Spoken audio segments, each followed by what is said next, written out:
You should not risk your family's well-being. What you should do is work at night and on weekends on something you're passionate about. As soon as you focus on resources as being the problem, you've lost. What is it that I am learning? What's the skill that I'm honing by sitting here at this front desk job or driving this Uber or Lyft vehicle? What am I learning that I'm going to take with me on my journey to do that next big thing? Rise and shine! It's espresso time! Hey, it's Carmichael, and I am not a morning person, but when you start your day off with a powerful routine that inspires you, like watching one of these videos, it will change your life. So let's start your day off right together. Grab your cup of coffee, know that I believe in you, and get ready for a shot of espresso from Kevin O'Leary. I wake up every morning. Espresso keep me going. I wake up every morning. You should not risk your family's well-being. What you should do is work at night and on weekends on something you're passionate about to find out whether or not it's going to work before you take the leap. If you can actually prove what product or service has demand and people start buying it from you, you can do it like everybody else does. It's a side hustle until it has enough critical mass for you to jump ship. That way you don't take a huge risk. I would not risk my family's income. But if you know something that you really like, you can pursue it at nights and on weekends. Yeah, it becomes tough to go to soccer games and picnics, but that's okay because you're pursuing that dream at 38. You're not that old. You can definitely take a risk, but you're not going to give up your primary income until you have enough proof of concept, proof of customer, proof of sales, proof of cash flow, and all those things can be done over a couple of year period of doing it as a side hustle. That's how entrepreneurs in your situation get started. Don't spend money until you're making money. Teach yourself that at the beginning of your venture, you are not going to spend your money until you're actually making money. What are you going to do? You're going to invest your heart, your hustle, your energy, your drive, your motivation, but you're not investing your money until you're making money. People say, well, don't you need money to make money? Like, no, you don't need money to make money. You need your energy. You need your resourcefulness. As soon as you focus on resources as being the problem, you've lost. It's never a lack of resources. It's a lack of resourcefulness. It's you feeling that it's a lack of resources that is the problem. And that prevents action, that prevents forward motion, because you feel, hey, if I only had X amount of money, then I would be able to do this. There's always a way to start smaller. There's always, today, you could do something today, some small step today to move one little step closer towards achieving your goals. And it's that inaction due to a lack of resources or perceived lack of resources that prevents people from actually accomplishing their goals and reaching their mission. That's what happens. So there's always a smaller way to get started. And to teach yourself, especially at the beginning, that you want to be more resourceful, that you don't want to spend your money until you're making money. I had a guy join me on my live stream last night, and he was saying, I thought I wanted to be a vlogger. And so I asked my parents, I begged my parents, can I get a camera? Can I get a camera? Can I get a camera? Will you buy me a camera? Please buy me a camera. And they bought him a camera. So that, oh my God, here we go. I got my camera. I can go do it. He went off to film his first video, didn't like it, never posted the video, and hasn't gone back to do it again. This is the problem.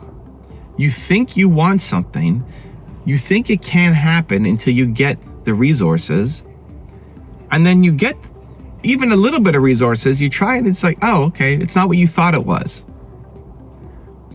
And this is where a lot of people get stuck, right? I mean, so this guy, his parents went on the camera. I don't know how much, maybe that was a big expense for them. You know, for some people buying a camera, that's a huge deal. Maybe he doesn't get another shot at another idea. Maybe they're not going to buy him anything for the next 3 years because the camera thing didn't work out.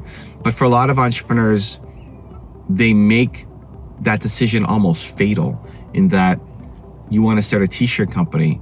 And so to get the price breaks on the t-shirts, you have to buy 5,000 or 10,000 t-shirts. Otherwise, you're not going to be profitable per t-shirt.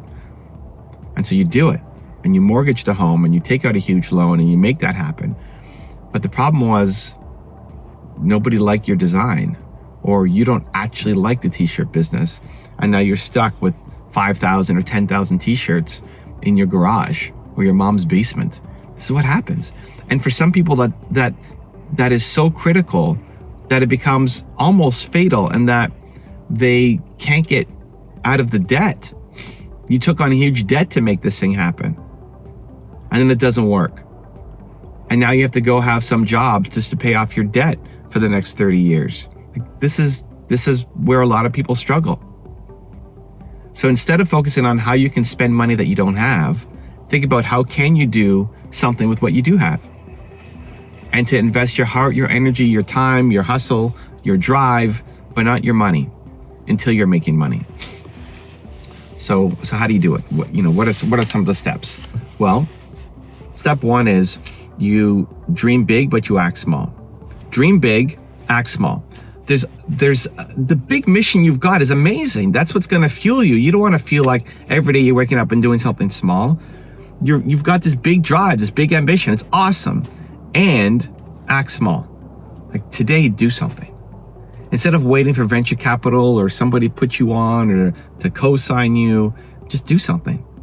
Dream big, act small. Inside of your big dream, this is what one of the biggest exercises that I do with entrepreneurs when they're at the starting stages, and I'm just coming in to help them.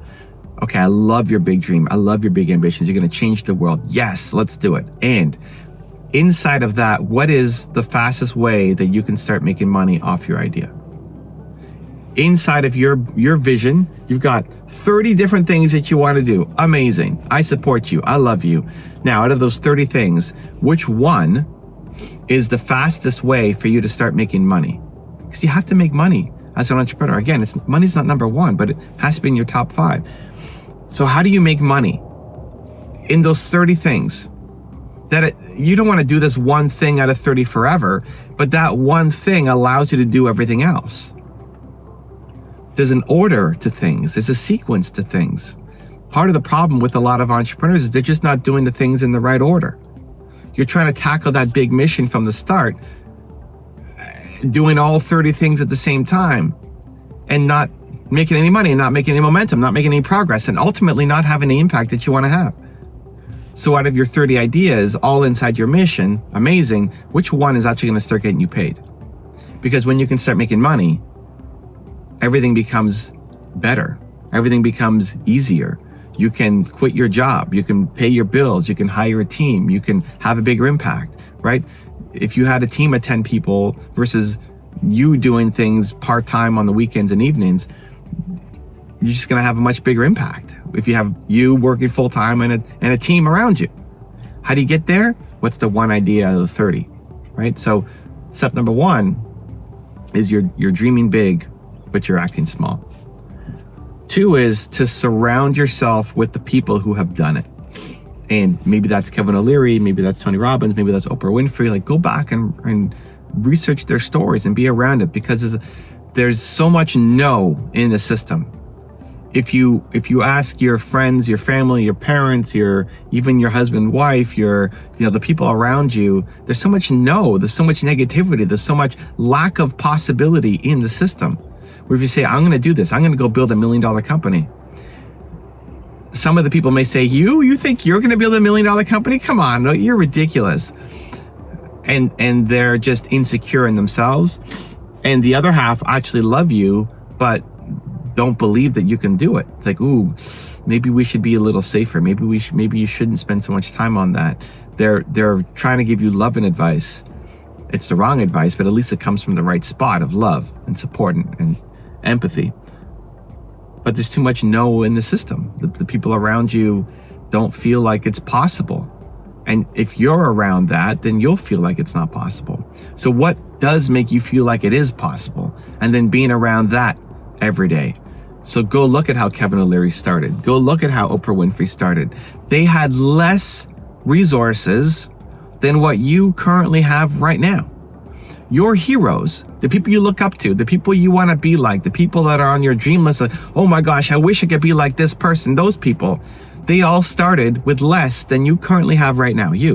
They had less than what you have right now. They had a worse story than what you have right now. The idea that you can't make it, and all the people around you that are piling on saying you can't make it, and all the reasons that they believe, and all the reasons that you've come to believe, your heroes have a worse story, had less access, had less resources than what you have right now. And so being around that every day makes you feel like it's possible for you too. That it's possible for you too. So those 2 steps. Every day, you're dreaming big and you're acting small. You remind yourself of the big mission that you're chasing down, what you're trying to accomplish, and that we're taking micro steps every single day so that we're not spending our money on things, but we're investing our time, energy, hustle. And then 2, we're gonna be around the people, even if virtually, even if through videos like this, researching their stories to help you feel like it's possible, that your big dream is possible, and that all that is missing is just more momentum. Daily, consistent momentum and action towards accomplishing your goals, your dreams, your ambitions. You got this. Now I've got a special bonus clip that I think you're gonna enjoy, but before that, it's time for the question of the day. I wanna know, what was your single biggest takeaway from this video and your plan of action for the next week? When you just get motivated, when you watch a video like this, you just get motivated, the science says you have a 35% chance of actually following through. That's not good enough, Believe Nation. We are a bunch of action takers. It has to happen. So here's how you do it. When you actually create a plan, when you write down what time, what place, where you're actually gonna take action, your number jumps from 35% to 91% chance of following through. And when you commit to other people, like leaving a comment down below, your number jumps to 95% chance of following through. I want that for you. So Believe Nation, your single biggest takeaway from this video and your plan of action for the next week, I'm gonna take one of your comments and feature it in a future video so I can celebrate you. Let me know in the comments below. Let's talk about writing books, because I'm working on my 4th now. I'm hating every minute of it, but I think it's going to be my best. But I always say that about every book. How do you do yours? This book came when I was on tour last year, and I was hitting the city every 4 days and doing a speech in front of a group, and the questions that people asked me, I just kept like a note of what people kept asking me over and over again, and then it turned it into and you got, thematically, you would get some very questions over and over again that people had, right? And you say that is a kernel. That's an important question because they keep getting it all the time. Is that the idea? Yeah, I was on tour and people kept asking me, how do I find my purpose? How do I find my purpose? How do I find my purpose? It's like the number one question in every city across America. I said, well, that's pretty easy. You don't have to sit on top of a mountain for 10 years or hire a $20,000 business coach. You know, there's a 3-step process to find your purpose. And I just guided them through it. And then everyone's, hey, pick me, do it with me. It's like, okay, well, I'll turn it into a book. And that became Built to Serve. Sounds good. I got to read that book now. That sounds pretty good. I got to find my purpose. I've really enjoyed our time today. It's great. You're a good guy. Thank you. I'm going to endorse you. It's fantastic. Well, I want to talk to those of you that are working toward your dreams. Whatever it is that you're doing right now, it's leading to the thing that you dream of doing.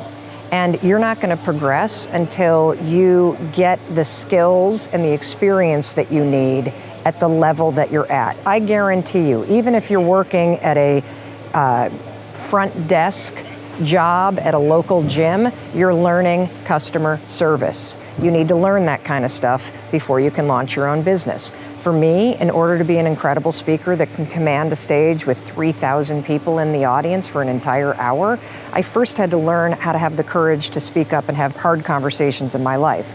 Then I had to learn how to speak up in a small meeting. Then I had to learn how to speak up in a church basement. Then I had to learn how to give a little bit of a talk at a brown bag luncheon. Then I had to learn how to stand on a slightly bigger stage. So if you're frustrated with where you are right now because you've got these big dreams and you think you're really far away, here's one way that you can continue to be patient and you can milk wherever you're at to help you build the skills and the experience that you need as you climb toward the thing that you want. Ask yourself, what is it that I am learning? What's the skill that I'm honing by sitting here at this front desk job or driving this Uber or Lyft vehicle? What am I learning that I'm going to take with me on my journey to do that next big thing? Because I guarantee you there's something in the minutia of what you're doing right now that you are developing an expertise and a skill around that you're gonna need as you launch yourself towards the next thing. If you want another amazing Kevin O'Leary video, check it out right there next to me. I think you'll enjoy it.